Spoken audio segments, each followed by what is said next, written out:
एक लंबी डरावनी हिंदी कहानी, एक अदृश्य सच। ये कहानी राजस्थान के एक छोटे से कस्बे कांचगढ़ की है, जहाँ एक पुराना बाजार स्थित था, शाहपुरा बाजार। एक समय यह बाजार व्यापार का प्रमुख केंद्र था, पर आज ये वीरान, जर्जर और भुतहा माना जाता है। लोग कहते हैं, जो शाहपुरा बाजार रात के बाद जाता है वह लौटकर नहीं आता। कई सालों से लोग वहां जाने से डरते हैं। दुकानों के शटर जंग खा चुके हैं, खिड़कियां टूटी पड़ी हैं और सड़क पर सिर्फ सूखे पत्तों की सरसराहट सुनाई देती है। पर इस कहानी की शुरुआत होती है एक नए परिवार के आगमन, नया आगंतुक। विक्रांत शर्मा एक पुरातत्वविद था। रहस्यमय जगहों पर जाना उसका शौक था। उसके साथ उसकी पत्नी नीला और 12 वर्षीय बेटी कियारा थी। उन्होंने कांचगढ़ में एक पुरानी हवेली खरीदी, शाहपुरा बाजार से कुछ ही दूरी पर। गांव वालों ने उन्हें चिताया, साहब वो बाजार अभिशप्त है, रात के बाद उधर मत जाना। पर विक्रांत ने हंसते हुए कहा, मैं भूत प्रेतों में विश्वास नहीं करता, ये सिर्फ कहानियां हैं। अध्याय 2, अजीब शुरुआत। पहली ही रात हवेली में अजीब घटनाएं होने लगीं। कभी दीवारों पर खरोंच के निशान मिलते, कभी दरवाजा खुद से खुल जाता। नीला डर गई थी, लेकिन विक्रांत इसे हवा और पुरानी इमारत का असर कहकर टाल देता। एक रात कियारा को नींद में चलते हुए देखा गया। वह शाहपुरा बाजार की ओर जा रही थी। माँ ने रोक लिया, पर वह बस बड़बड़ा रही थी, खिलौनों की दुकान, वो मेरा इंतजार कर रहे हैं। अध्याय 3, बाजार का पहला दर्शन। अगले दिन विक्रांत ने तय किया कि वह खुद शाहपुरा बाजार जाकर सच्चाई देखेगा। दोपहर को वह कैमरा, टॉर्च और नोटबुक लेकर निकल पड़ा। बाजार में एक अजीब सी ठंडी हवा थी, जबकि बाहर चिलचिलाती गर्मी थी। दुकानों के बोर्ड आधे जले हुए थे। गुप्ता वस्त्र भंडार, महालक्ष्मी मिठाई, मोहन टॉयज और एक पुराना फोटो स्टूडियो। एक दुकान का दरवाजा खुद ही खुला और अंदर से खिलौनों की हंसी सुनाई दी। वह मोहन टॉयज था। अंदर सब कुछ धूल से ढंका था, पर एक गुड़िया चमचमा रही थी, बिल्कुल नई। तभी एक आवाज आई, क्या आप मेरी दुकान में कुछ ढूंढ रहे हैं? विक्रांत पीछे मुड़ा। वहां कोई नहीं था।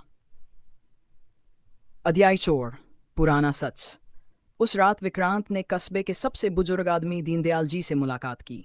उन्होंने बताया, आज से 8 साल पहले यहाँ का बाजार जल गया था। एक व्यापारी मोहनलाल की दुकान में आग लगी और फैल गई।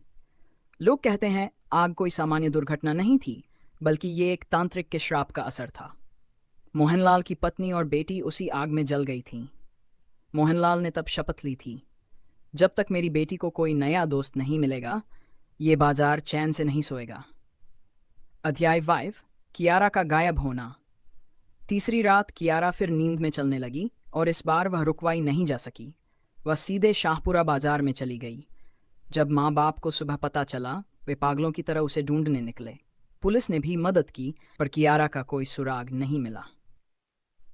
बाजार में जाते समय विक्रांत ने देखा, मोहन टॉयज की दुकान की खिड़की पर एक नई गुड़िया बैठी थी, ठीक वैसी ही जो कियारा को पसंद थी, और उस गुड़िया की आंखों में आंसू थे। अध्याय 6, आत्माओं की दुनिया। विक्रांत ने तय किया कि वह किसी भी हालत में अपनी बेटी को वापस लाएगा। एक रात वह तांत्रिक बालेश्वर बाबा के पास गया। बाबा ने आंखें बंद करके कहा, तेरी बेटी आत्माओं के बाजार में है। वहां वक्त स्थिर है, पर हर गलती की कीमत आत्मा से चुकानी पड़ती है। अगर तू अपनी बेटी को चाहता है तो तुझे खुद बाजार का हिस्सा बनना होगा। कुछ खोकर ही कुछ मिलेगा। अध्याय 7, आत्मा का सौदा। विक्रांत उस रात फिर गया बाजार में। इस बार वह सीधे मोहनलाल की दुकान में गया और जोर से बोला, मेरी बेटी को छोड़ दो। एक घना कोहरा छा गया। एक परछाई सामने आई, मोहनलाल की आत्मा। तेरी बेटी मेरी गुड़िया के साथ खेलने आई है, पर अगर तू उसे चाहता है तो उसकी जगह तुझे रहना होगा। विक्रांत मुस्कराया और कहा, ले जाओ मेरी आत्मा, मेरी बेटी को वापस भेज दो। कोहरा छंटा। बाजार की हवा गर्म होने लगी। सारी दुकानें धीरे धीरे ध्वस्त होने लगीं। अध्याय 8, अंत या शुरुआत। सुबह लोगों ने देखा, शाहपुरा बाजार की जमीन समतल हो चुकी थी। वहां कोई दुकान, कोई दीवार बाकी नहीं थी। कियारा अपने बिस्तर पर थी, ठीक वैसी जैसे कुछ हुआ ही नहीं। माँ उसे देख रो पड़ी। पर विक्रांत, वह कहीं नहीं था।